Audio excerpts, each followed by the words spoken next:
Michael Callahan stood near the back of the lobby at Crestline Community Bank, casually waiting his turn as he clutched a utility invoice and a paycheck from a week's worth of water heater repairs.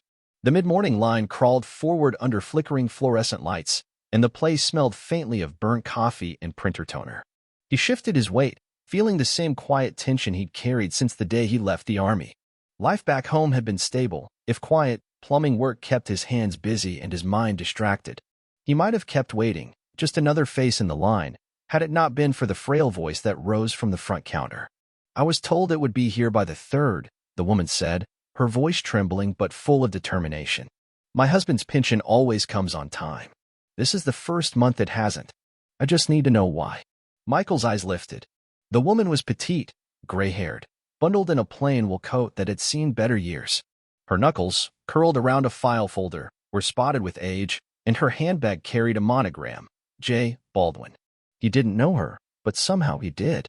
She reminded him of his mother. The teller didn't even look up. "Ma'am, the system says the payment's been flagged.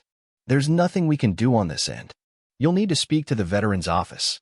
"I already called," the woman replied, more desperate now. "They told me the funds were cleared. Please, I rely on that check." Michael's chest tightened. The teller dismissed her with a flick of his hand and a glance toward the next person. "Next, please." No one moved.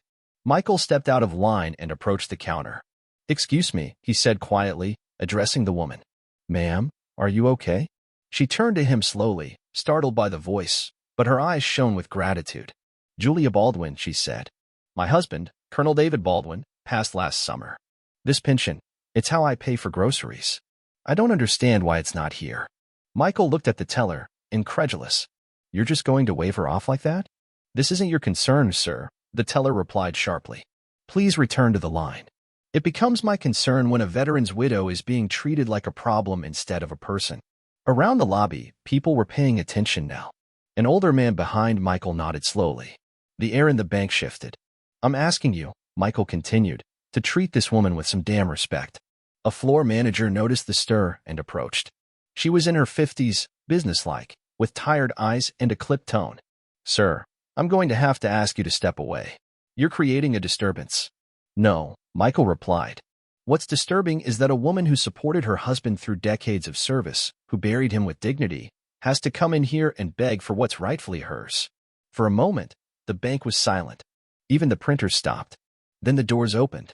A man in full dress uniform entered, tall, with a hard jaw and silvering temples. For stars glinted from his shoulders. The uniformed man paused just inside the doorway. Silence rippled through the room like a cold wind. Michael stepped back instinctively. General Everett Langston's gaze swept the lobby until it landed on Julia. In an instant, his face softened. He crossed the room with calm precision.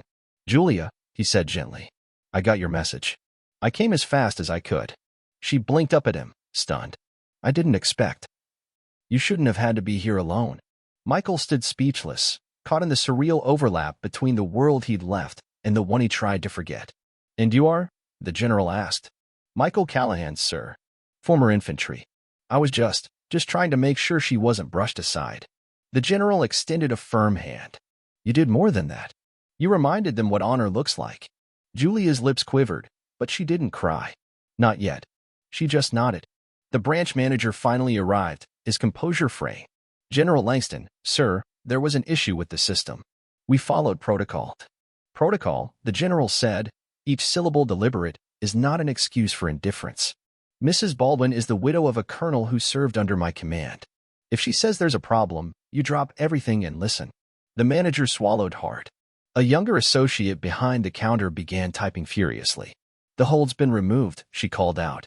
"Funds will post today." Langston gave a curt nod. "Thank you. See how easy that was?" Michael stood aside as Julia whispered her thanks.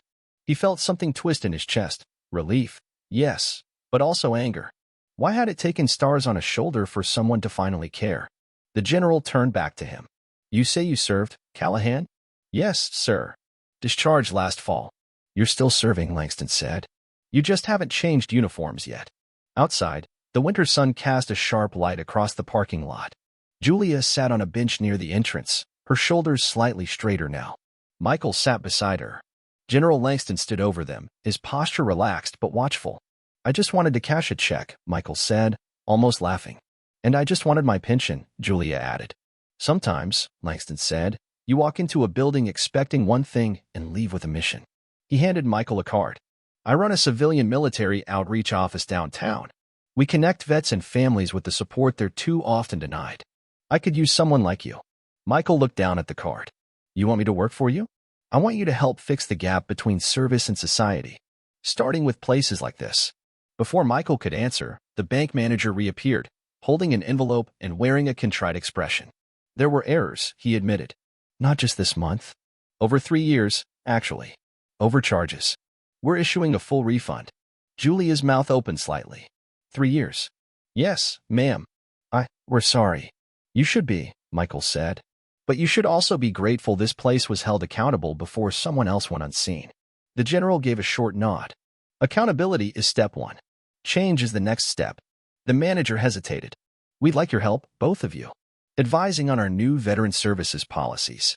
2 weeks later, Michael sat at the end of a long, polished conference table at the regional bank headquarters. He tugged at his collar, the first suit he'd worn since his wedding day, and tried not to fidget. Beside him sat Julia, poised and steady, a navy blazer draped over her thin frame, and a military pin shining over her heart. General Langston addressed the room. 2 weeks ago, one of our own was left behind in a system that should have protected her. And it took a stranger, one with no rank, no authority, and no obligation to say, that's not good enough. That's why we're here. Michael cleared his throat and spoke. I'm no expert, but I know how it feels to watch someone you love get dismissed. My mother fought tooth and nail for the benefits she was promised. Seeing that happen again to Mrs. Baldwin, I couldn't let it slide. Julia's voice followed his, quiet but undeniable. I never asked for special treatment. Only fairness. Only to be seen. By the end of that meeting, the bank approved a statewide initiative. Veteran liaisons in every branch. Empathy training for all staff. A new outreach program for survivors of veterans. 3 months later, Michael stood on a stage at a local community center, the room packed with veterans, bank employees, and community leaders. Word had spread about him, not as a hero, but as a man who chose to speak up. He looked out at the crowd. I was raised by a war widow, and when I saw Julia Baldwin being brushed aside, I saw my mother all over again. Quiet strength, ignored. Dignity, dismissed. Julia sat in the front row, her eyes full of pride. The programs they launched were working. Veterans received timely assistance. Widows were connected to human voices, not automated loops. But more importantly, bank tellers no longer saw a file, they saw a face. Respect isn't complicated, Michael said. It starts with listening. And when needed, with speaking up. Applause rose from the room, not roaring, but heartfelt. One young man in uniform saluted. Michael nodded. Later that evening, under the soft glow of porch lights and stars, Julia found Michael outside. You gave me more than help, she said. You gave me back my voice. Michael smiled. I think you gave it to me, too. General Langston would later credit Michael with bridging a gap few institutions had dared to acknowledge. But Michael never sought recognition. He kept showing up, at forums, at schools, at veterans' breakfasts, quietly helping those who didn't know how to ask. One moment in a bank lobby had rippled outward, through branches, policies, and hearts. One act, one voice, one choice to see the unseen.